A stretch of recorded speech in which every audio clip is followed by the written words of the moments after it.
Hello dear students, ഈ വീഡിയോയിൽ നമ്മൾ ഡിസ്കസ് ചെയ്യുന്നത് വരാൻ പോകുന്ന ബോർഡ് എക്സാമിന് ചോദിക്കാൻ ചാൻസ് ഉള്ള 3 മാർക്കിന്റെ ക്വസ്റ്റ്യൻസ് ആണ്. 3 മാർക്സ് ക്വസ്റ്റ്യൻസ് പ്രഡിക്ഷൻ വീഡിയോ ആണ്. സമയം കളയാതെ തന്നെ നമുക്ക് ഏതെല്ലാമാണ് ചോദിക്കാൻ ചാൻസ് ഉള്ള 3 മാർക്ക് ക്വസ്റ്റ്യൻസ് എന്ന് നോക്കാം. First question, 3 stages of demographic transition theory, ജനസംഖ്യ പരിവർത്തന സിദ്ധാന്തത്തിന്റെ 3 ഘട്ടങ്ങൾ. സ്റ്റേജ് 1, സ്റ്റേജ് 2, സ്റ്റേജ് 3 അങ്ങനെ 3 ഘട്ടങ്ങളുണ്ട്. വിത്ത് ഒരു ഡയഗ്രാം ഒക്കെ ഉണ്ട്, അത് വായിച്ച് പഠിച്ചു വെച്ചേക്കുക. Second question, 3 differences between rural and urban settlements, ഗ്രാമീണ നഗരവാസ സ്ഥാനങ്ങളുടെ വ്യത്യാസങ്ങൾ. ഇന്ത്യ ടെക്സ്റ്റിൽ നിന്നുള്ള ക്വസ്റ്റ്യൻ ആണ്, സ്ഥിരമായി ചോദിക്കുന്ന ഒരു ക്വസ്റ്റ്യൻ ആണ്. അതുകൊണ്ട് നമുക്ക് ഈ വട്ടത്തെ ബോർഡ് എക്സാമിനും പ്രതീക്ഷിക്കാം. Third question, methods of measuring transport distance, ഗതാഗത ദൂരം അളക്കാനുള്ള മാർഗ്ഗങ്ങൾ. പലപ്പോഴായി ചോദിക്കുന്ന ഒരു ചോദ്യമാണ്, അതുകൊണ്ട് തന്നെ നമുക്കൊന്ന് പ്രതീക്ഷിക്കാം. Next question, importance of North Atlantic sea route, big trunk route എന്നൊക്കെ അറിയപ്പെടുന്ന ഉത്തര അറ്റ്ലാന്റിക് സമുദ്രപാതയുടെ സവിശേഷതകൾ. ഒരു വട്ടം 3 മാർക്കിന് ചോദിച്ച ചോദ്യമാണ്. അടുത്തത് ചോദിക്കാൻ ചാൻസ് ഉള്ള ക്വസ്റ്റ്യൻ ആണ്, 3 ways to promote sustainable development, സുസ്ഥിര വികസനം സാധ്യമാകുന്നതിനുള്ള 3 മാർഗ്ഗങ്ങൾ. ഒരു വട്ടം ചോദിച്ച ചോദ്യമാണ്. അതുപോലെ തന്നെ ഇതിൻ്റെ ഒരു സെപ്പറേറ്റ് ഷോർട്ട് വീഡിയോ നമ്മുടെ ചാനൽ ചെയ്തിട്ടുണ്ട്, അതിൻ്റെ ഉത്തരം കണ്ടുപഠിക്കുക. അടുത്തത് ചോദിക്കാൻ ചാൻസ് ഉള്ള ക്വസ്റ്റ്യൻ ആണ്, advantages of rain water harvesting. ഇതിനു മുമ്പ് ചോദിച്ചിട്ടുള്ള ചോദ്യമാണ്. മഴവെള്ള ശേഖരണത്തിൻ്റെ മേന്മകൾ ഒന്ന് വായിച്ച് പഠിച്ചു വെച്ചേക്കുക. Advantages of pipe line transport, അടുത്ത ക്വസ്റ്റ്യൻ ആണ്. പൈപ്പ് ലൈൻ ഗതാഗതത്തിൻ്റെ മേന്മകൾ മുൻ വർഷത്തിൽ ചോദിച്ച ചോദ്യമാണ്, 3 മാർക്കിന്, അതുകൊണ്ട് ഒന്ന് നോക്കി വെച്ചേക്കുക. എട്ടാമത്തെ ചോദ്യമായി നോക്കാം. Indian towns based on evolution, പരിണാമത്തിൻ്റെ അടിസ്ഥാനത്തിൽ ഇന്ത്യൻ പട്ടണങ്ങളുടെ വർഗീകരണം.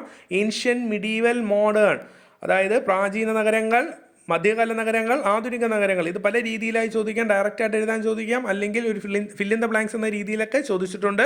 9th question, Suess canal and Panama canal. ഇതും പല രീതിയിൽ ചോദിക്കാം. മാപ്പ് തന്നിട്ട് അത് ഐഡൻറ്റിഫൈ ചെയ്ത് എഴുതാൻ ചോദിക്കാം, അല്ലാതെ ഡയറക്റ്റായിട്ട് സൂയിസ് കനാലിൻ്റെ സവിശേഷതകളോ അല്ലെങ്കിൽ രണ്ടും ഒരുമിച്ചും ചോദിക്കാറുണ്ട്. അടുത്തൊരു ക്വസ്റ്റ്യൻ നമുക്ക് നോക്കാം. മെത്തേഡ്സ് ഓഫ് മിനറൽ കൺസർവേഷൻ, സ്ഥിരമായി ചോദിക്കുന്ന ഒരു ചോദ്യമാണ്. ധാതു സംരക്ഷണ മാർഗ്ഗങ്ങൾ. 3 മാർക്കിന് ചോദിക്കാൻ അറിയാമെങ്കിൽ ഒരു 6 പോയിന്റോളം എഴുതാവുന്ന ഒരു ക്വസ്റ്റ്യൻ ആണ്. മെത്തേഡ്സ് ഓഫ് മിനറൽ കൺസർവേഷൻ, അതൊന്ന് നോക്കി വായിച്ച് പഠിച്ചു വെച്ചേക്കുക. മറ്റൊരു ചോദ്യമാണ് അഡ്വാൻറ്റേജസ് ഓഫ് എയർ ട്രാൻസ്പോർട്ട്, മുൻ വർഷങ്ങളിൽ ചോദിച്ചിട്ടുള്ള ചോദ്യമാണ്. വായു ഗതാഗതത്തിൻ്റെ മേന്മകൾ.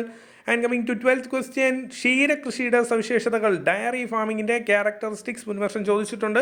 ഏതെങ്കിലും ഒരു ടൈപ്പ് ഓഫ് ഫാമിംഗ് ഇതേപോലെ ചോദിക്കാറുണ്ട്. ട്രക്ക് ഫാമിംഗ്, അതുപോലെ തന്നെ ഡയറി ഫാമിംഗ്, ഹോർട്ടിക്കൾച്ചർ, അങ്ങനെ പല രീതിയിൽ ചോദിക്കും. കളക്റ്റീവ് ഫാമിംഗ്, കോപ്പറേറ്റീവ് ഫാമിംഗ്, സ്ഥിരമായി ചോദിക്കുന്ന പല ടൈപ്പ് ചോദ്യങ്ങളുണ്ട്. അതേപോലെ ഈ ഡയറി ഫാമിംഗ് ഒരു വട്ടം ചോദിച്ചിട്ടുണ്ട്.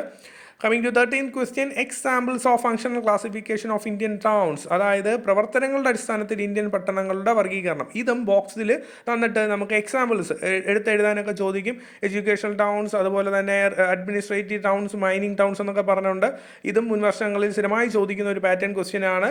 അതുകൊണ്ട് ഫങ്ഷണൽ ക്ലാസിഫിക്കേഷൻ ഓഫ് ടൗൺസിൻ്റെ എക്സാമ്പിൾസ് പഠിച്ചു വെച്ചേക്കുക. And coming to 14th question, types of port, സ്ഥിരമായി ചോദിക്കുന്ന ഒരു ഏരിയ ആണ് ടൈപ്സ് ഓഫ് പോർട്ട്.